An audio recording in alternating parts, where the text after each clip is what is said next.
আমি পড়েছি আকুল পাথারে,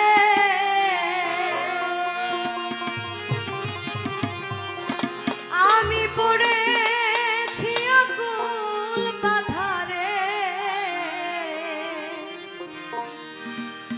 তুমি দাও এসে চরণ তরি গুরু, তুমি দাও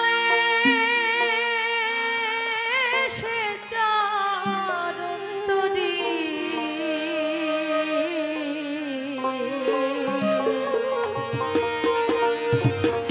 এসো হে অপারে কান্ডারি, তুমি এসো এসো হে অপারের কান্ডারি। আমি পড়েছি আকুল পাথারে,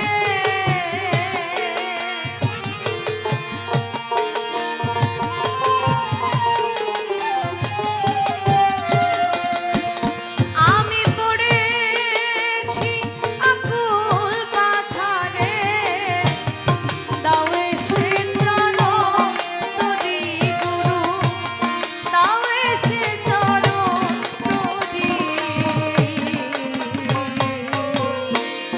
এসো হে অপারের কান্ডারি, তুমি এসো হে অপারের কান্ডারি।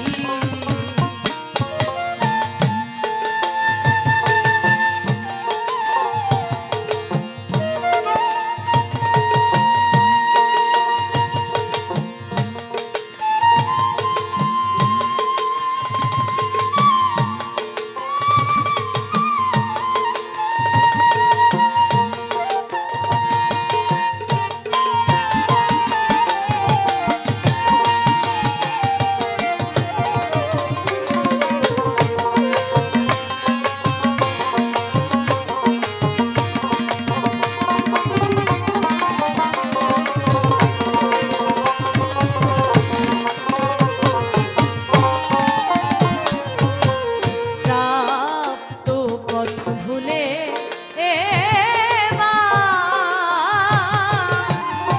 ভবরোগে ভুগবো কত আমি, প্রাপ্ত পথ ভুলে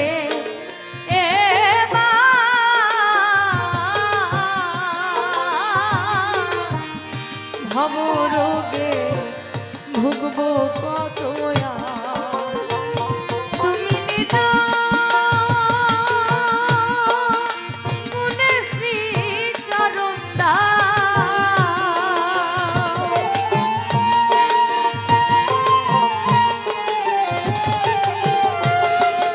তুমি নিজ গুণে শ্রী চরণ দাও, তবে কুল পেতে পারি আমি, তবে কুল পেতে পারি, এসো হে অপারের কান্ডারি, তুমি এসো হে অপারের কান্ডারি।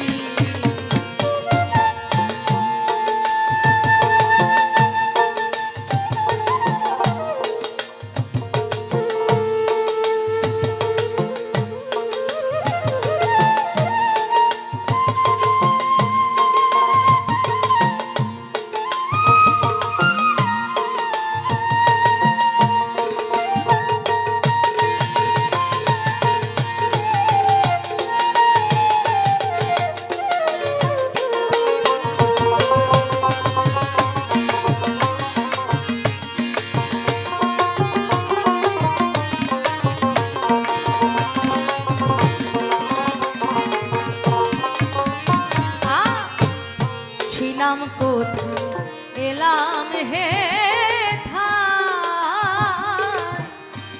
আবার আমি যাই যেন কোথায়।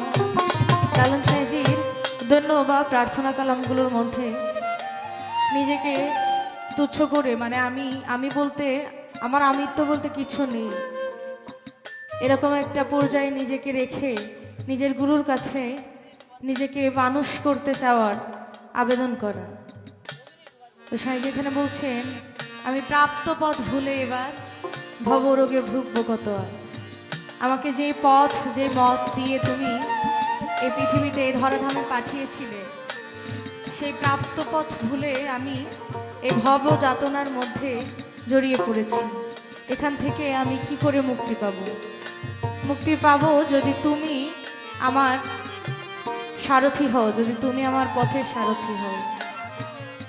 কারণ আমি জানি না আমার জন্মের আগে আমি কোথায় ছিলাম, আমার মৃত্যুর পরে আমি কোথায় যাব, কিন্তু আমি জানি এখন আমি মানব জন্ম নিয়েছি, আমাকে মানুষ হয়েই মরতে হবে, আমি যেন মানুষ হয়ে মরতে পারি। তাই সাইজি বলছে, ছিলাম কোথায় এলাম হে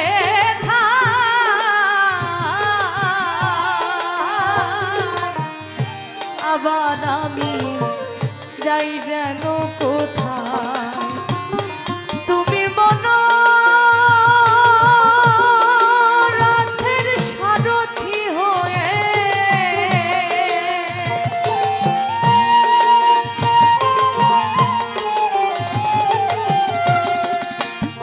গুরু মনোরথের সারথি হয়ে স্বদেশে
পতিত পাবন নাম তোমার গোসাই, আমি পাপী তাপী তাইতে দিদোহাই, গুরু পতিত পাবন নাম তোমার গোসাই,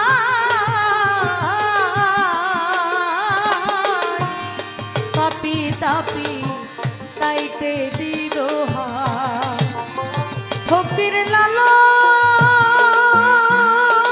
বলে তোমাদিনে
পারে।